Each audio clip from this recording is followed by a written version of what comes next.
Dear student, मैं आपको class 10th वाक्य तथा रचना के आधार पर वाक्य के भेद व्यवहारिक व्याकरण पढ़ा रही हूँ।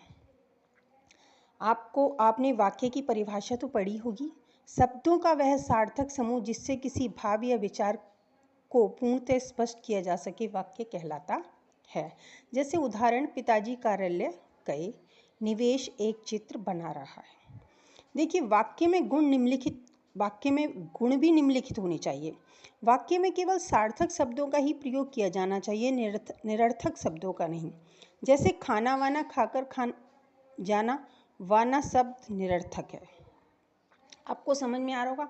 आपके कोर्स में जैसे वाक्य के घटक जिन अवयवों के साथ मिलकर वाक्य की रचना होती है उन्हें वाक्य के अंग या घटक कहते हैं।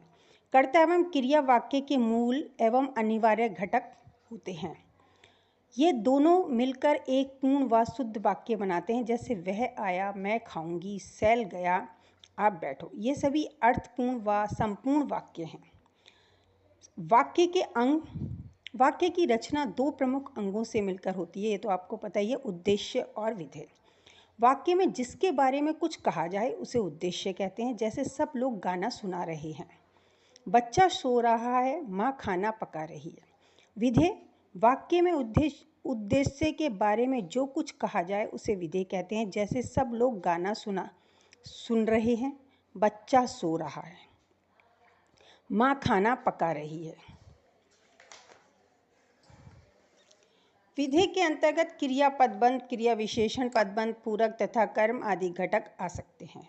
जैसे उद्देश्य, बालक खेल रहा है, तो बालक क्या है? उद्देश्य, और खेल रहा है विधेय। चोर पकड़ा गया, चोर उद्देश्य है, पकड़ा गया विधेय है।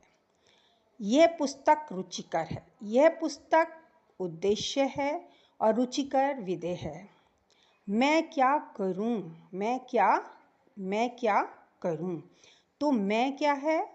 उद्देश्य, और क्या करूं विधेय। अब आपके कोर्स में रचना के आधार पर वाक्य के कितने भेद होते हैं। रचना के आधार पर वाक्य के भेद इस प्रकार होते हैं: सरल वाक्य, संयुक्त वाक्य और मिश्रित वाक्य। देखिए, सरल वाक्य, जिन वाक्यों में एक ही मुख्य क्रिया हो उन्हें सरल वाक्य कहते हैं। जैसे कमलेश चला गया, गाय घास चर रही है। इन वाक्यों में चला गया और चर रही है आदि क्रियापद हैं। ये सभी सरल वाक्य हैं।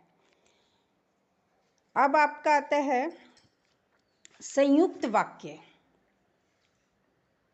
दूसरा है जटिल वाक्य को संयुक्त वाक्य भी, एक से अधिक क्रियाबंध वाले वाक्य जटिल वाक्य कहलाते हैं। रचना के आधार पर जटिल वाक्यों के दो भेद होते हैं: वाक्य और मिश्र वाक्य। संयुक्त वाक्य और सरल वाक्य। जटिल तो संयुक्त वाक्य जब दो या दो से अधिक उपवाक्य किसी समुच्चय बोधक अव्यय से जुड़े होते हैं तो वह संयुक्त वाक्य कहलाते हैं।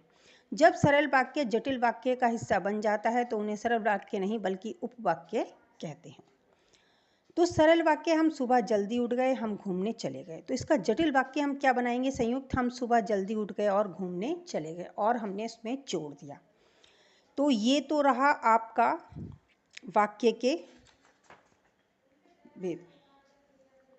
समझ में आ रही होगी आपको। अब जैसे है मिश्र वाक्य। संयुक्त वाक्यों की तरह मिश्र वाक्य की रचना भी एक से अधिक उपवाक्यों से मिलकर बनती है, परंतु इनमें एक प्रधान उपवाक्य और अन्य गौण उपवाक्य होते हैं। गौण उपवाक्यों को आश्रित उपवाक्य भी कहते हैं क्योंकि ये प्रधान उपवाक्य पर आश्रित होते हैं। जैसे सिपाही ने उस व्यक्ति को पकड़ा, प्रधान उपवाक्य है। हमने इसका आश्रित उपवाक्य क्या बनाया? जिसने चोरी की थी। सिपाही ने उस व्यक्ति को पकड़ा जिसने चोरी की थी। यहाँ पे जिसने शब्द जोड़ दिया। वह किताब मुझसे खो गई जिसे आपने दिया था। मतलब कहने का तात्पर्य यह है कि हम प्रधान उपवाक्य में कहेंगे कि वह किताब मुझसे खो गई जिसे आपने दिया था। मतलब आपने कोई चीज़ हमें दी थी तो वो खो गई। महात्मा गांधी ने कहा था कि अहिंसा का रास्ता अपनाओ, तो यहाँ की आ गया। महात्मा गांधी ने कहा था कि अहिंसा का रास्ता अपनाओ। माताजी ने फोन पर बताया कि वो कल आने वाली हैं।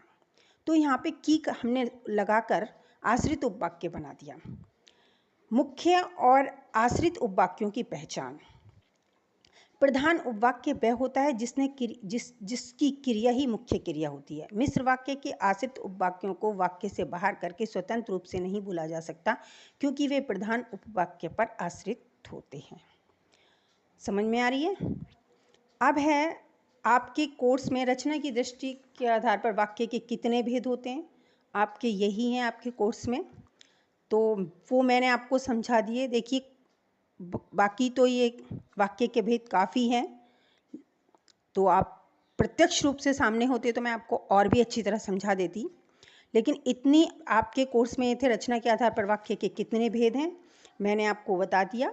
तो आप ये कर लीजिए कॉपी में, व्याकरण की कॉपी में रचना के आधार पर वाक्य के कितने भेद होते हैं ये लिखना है आपको क्वेश्चन, और उसके तीनों वाक्यों का 2-2 उदाहरण देकर आपको समझाने हैं।